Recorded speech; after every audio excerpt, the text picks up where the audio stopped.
Kalau banyak kumannya berarti nggak sikat gigi. Iya, kalau giginya putih berarti nggak ada kumannya. Berarti harus rajin sikat gigi biar kumannya pergi ya.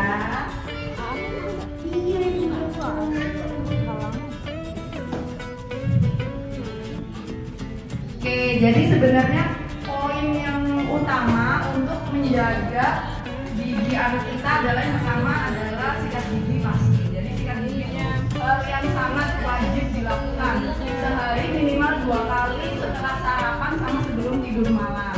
Wajib. Jadi caranya harus benar, waktunya harus benar, alatnya harus benar. Alatnya pilih aja sikat gigi yang sikatnya soft, lembut, terus harus pakai pasta gigi yang mengandung fluoride. Terus ya. Jadi kalau di pasaran beredar yang macam-macam harganya, terus rasanya macam-macam, apa aja boleh, yang penting harus ada fluoride-nya. Oke, kalau di bawah 3 tahun pasta giginya sebiji jagung. Kalau di atas 3 tahun berarti sebiji beras. Nanti Bapak Ibu cara naruhnya. Jadi Bapak Ibu taruh. Setelah itu Bapak Ibu tekan masuk ke dalam sikat giginya. Biar kalau baru cuma di atas aja masukin ke mulut anaknya langsung habis dimakannya. Jadi kalau ditekan masuk ke dalam. Kalau misalnya ada pertanyaan fluoride, bapaknya kayak anak saya suka makan fluoride, suka makan pasta gigi, nggak berbahaya ya Ibu. Tingkat toksiknya itu masih jauh di ambang batas, jadi semua masih aman ya. Yang penting harus sesuai dosis yang saya sampaikan ya. Terus selain pasta gigi, sikat giginya yang soft, terus cara sikat giginya juga harus benar.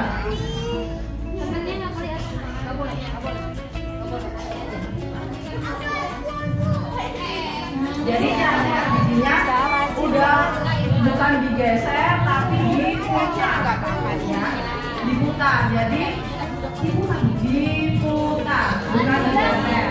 Ya. Terus 10 bagiannya harus disikat. Apa aja? Bagian depan, lalu bagian samping. Jadi Bapak Ibu kalau usia 8 tahun ke bawah yang sikatin giginya harus orang tuanya ya. Karena motorik anaknya itu belum sempurna, jadi harus orang tuanya. Bapak Ibu cuci tangan yang bersih, lalu pakai pasta gigi tadi yang saya sampaikan. Tangannya, satu tangannya itu harus membuka bibir dari anaknya. Jadi bibirnya harus dibuka sampai gusinya kelihatan. Jadi bukan cuma begini doang. Jadi bibirnya tuh disibak, dibuka, terus disikat. Sebelah sini tuh kayak gitu. Jadi tangannya Bapak Ibu sambil main, sambil buka-buka atas bawah ya. Bagian atas, bagian dalam, jangan lupa bagian langit-langit. Bagian dalam langit-langit juga harus disikat keluar. Bagian dalam juga. Lalu kalau bagian bawah sama, bibirnya diturunkan terus disikat ya. Bagian dalamnya, bagian lidah juga jangan lupa disikat. Jadi usahakan anak sikat gigi selama 2 menit ya.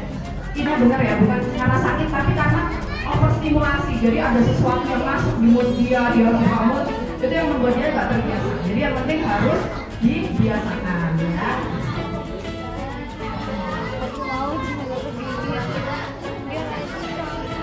Oke, selanjutnya sebenarnya apa sih yang menyebabkan anak saya giginya berlubang? Yang pasti satu, sisa makanan. Jadi sisa makanan yang nggak dibersihkan dalam waktu yang lama akan menyebabkan gigi berlubang. Nah, ada beberapa makanan yang lebih cepat menyebabkan gigi berlubang, yaitu makanan yang manis dan lengket. Ada juga makanan yang dapat membantu mencegah gigi berlubang, misalnya susu yang mengandung asam. Ya. Ada juga makanan yang membantu sisa makanan cepat rontok dari gigi, contohnya buah-buahan. Jadi namanya juga pada 2 tahun ke atas ya, udah pada 2 tahun ke atas kan biasanya udah stop nih asinya atau lagi dinyapin. Malam udah nggak boleh minum susu, habis itu ketiduran nggak boleh. Minum susu boleh tapi habis itu harus sikat ya. Minum susu habis itu disikatin baru boleh tidur, karena susu itu kan manis. Nah itu yang habis itu semalaman ya sikat gigi. Nah itu yang berperan besar juga untuk menyebabkan gigi berlubang ya. Ini yang tadi saya katakan, jadi buah dan sayur itu dia membantu, namanya self cleansing. Jadi dia bisa membantu membersihkan permukaan gigi anak kita. Kenapa buah dan sayur baik? Tapi untuk anak-anak kita sebenarnya nggak terlalu banyak ya buah dan sayurnya ya, harusnya.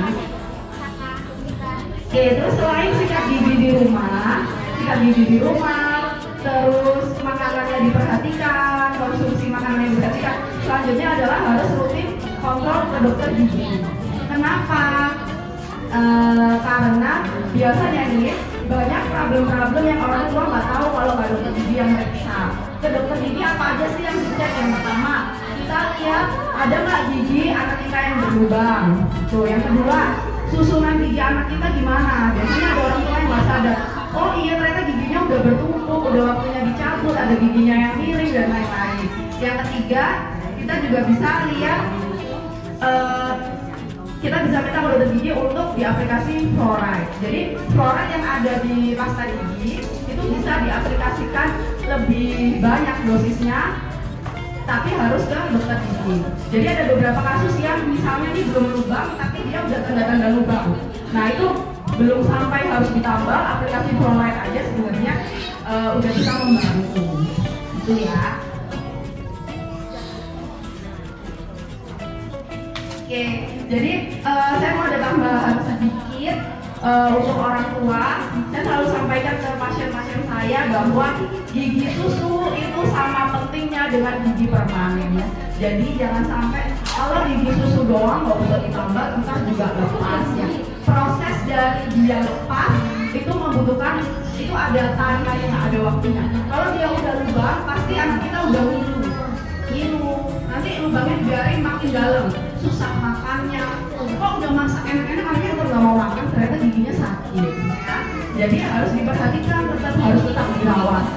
Saya juga mau jelaskan gigi sekarang ini anak kita 6 bulan sampai nanti 6 tahun fase giginya masih gigi susu semua.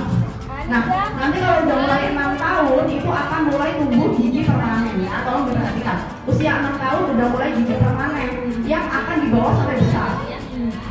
Jadi 6 tahun sampai 12 tahun nanti udah ada gigi permanennya udah mulai tumbuh dan gigi susunya udah mulai lepas.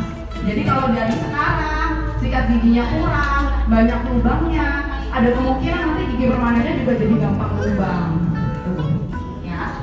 Jadi saran saya itu perhatikan gigi susunya karena juga akan berpengaruh ke gigi permanen. Oke, terima kasih Ibu Dokter. Nah, Bunda udah tahu ya. Jadi kalau misalnya ada beberapa kasus di mana gigi bolong penyebabnya apa aja. Nah, di kita juga untuk hari ini kita juga